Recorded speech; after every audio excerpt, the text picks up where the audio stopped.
இப்ப ஹீரோ அவனோட ரூம்ல ஒரு மாதிரி மூட ஒட்டிலே உட்காந்துருக்கான். அவனோட ஃப்ரெண்டும் காஃபி போட்டு கொடுத்துட்டு, சரி விடு அதே நினைச்சிட்டு இருக்காத, ஏதோ தூக்கம் வரலான்னு தூக்கத்துல கூட நடந்து போயிருப்ப அப்படின்னு சொல்லிட்டு போயிடுறான். இப்ப ஹீரோக்கு ஒரு போன் வருது. அதாவது அந்த ஊர்ல அந்த குளத்துல ஒரு பையன் இறந்தான் பாத்தீங்களா, அந்த வீடு ஹீரோட வீடு தான். இப்ப போலீஸ் சொன்னதால அந்த ஊர்க்காரன் போன் பண்ணி ஹீரோ கிட்ட சொல்லிட்டு இருக்கான், நம்ம வீட்டுல இந்த மாதிரி ஒரு டெத் ஒண்ணு நடந்துருச்சு, யாரு என்னன்னு தெரியல, போலீஸ் எல்லாம் வந்து ரெஸ்கியூ பண்ணிட்டு போனாங்க, உன்னை பாக்கணும்னு சொன்னாங்க, நீ ஊருக்கு கொஞ்சம் கிளம்பி வா அப்படின்னு சொல்றான். இப்ப ஹீரோவும் இதனால ஊருக்கு போறதுக்கு பர்மிஷன் கேட்டு அவனோட பாஸ் கிட்ட போய் கேட்டுட்டு இருக்கான். எனக்கு கொஞ்ச நாள் லீவ் வேணும், நான் கொஞ்ச நாள் ஊருக்கு போயிட்டு வர போறேன் அப்படின்னு கேட்க, அவனோட பாஸும் முடியவே முடியாது, அதுவும் இந்த டைம் வாய்ப்பே இல்ல அப்படின்னு சொல்லிடுறாரு. அப்ப இவ்வளவு நாள் அந்த கம்பெனிக்காக நான் ஒர்க் பண்ணனே அப்படின்னு சொல்லி ஹீரோ கேட்க, ஆமா அதை நான் இல்லன்னு மறுக்கல, ஆனா இந்த டைம் நம்ம ஆபீஸ்ல புது ப்ராஜெக்ட் அசைன் ஆயிருக்கு, நீ தான் அந்த ப்ராஜெக்டோட ஹெட்டும் கூட, நீ இல்லனா எப்படி அப்படின்னு சொல்லிட்டு இருக்காரு. சரி அப்ப நீங்க லீவ் தரலனா நான் வேலையை விட்டே போயிடுறேன் அப்படின்னு சொல்லிட்டு ஒரு மாதிரி வேறப்பா இருந்து கிளம்பி போயிட்டு இருக்கான். கிளம்பி போகும்போது அந்த ஹீரோயினும் பார்த்துட்டு ஹீரோ கிட்ட பேசுறதுக்கு கிட்ட வராங்க. ஆனா ஹீரோ கொஞ்சம் கூட அவங்க கூப்பிடுறத காதலே கேட்காத மாதிரி போயிட்டு இருக்கான். இப்போ அவனோட கார் கிட்ட போனதுமே அந்த பொண்ணு வழிமறிச்சு, என்னாச்சு உனக்கு,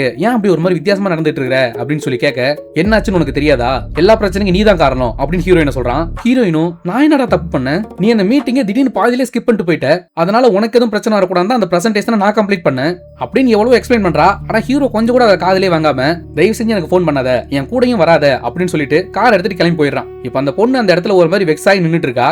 இப்ப ஹீரோவும் அந்த ஊருக்கு வந்துடுறான். ஊருக்கு வந்து அந்த வீட்டை பார்த்துக்கிட்டு இருந்தா ஹீரோட ஃப்ரெண்ட் எல்லாம் மீட் பண்ணிட்டு அந்த வீட்டோட சாயை வாங்கிட்டு உள்ள போறான். உள்ள போனதுமே அவனுக்கு அவனோட சின்ன வயசு ஞாபகங்கள் எல்லாம் வருது. அந்த வீட்டுல சின்ன வயசுல அவங்க அம்மா கூட ஓடி விளையாண்டது எல்லாமே நினைச்சு பார்த்துட்டு இருக்கான். அந்த வீட்டுல எங்கெல்லாம் அவங்க அம்மா கூட டைம் ஸ்பெண்ட் பண்ணானோ எல்லா இடத்துலயுமே அவங்க அம்மா கூட இருக்கிறதா நினைச்சு ஒரு மாதிரி சந்தோஷப்பட்டு இருக்கான். இப்ப அப்படியே அந்த இடத்தெல்லாம் ஃபுல்லா சுத்தி பார்த்துட்டு அந்த குளத்துக்கிட்ட வரான்.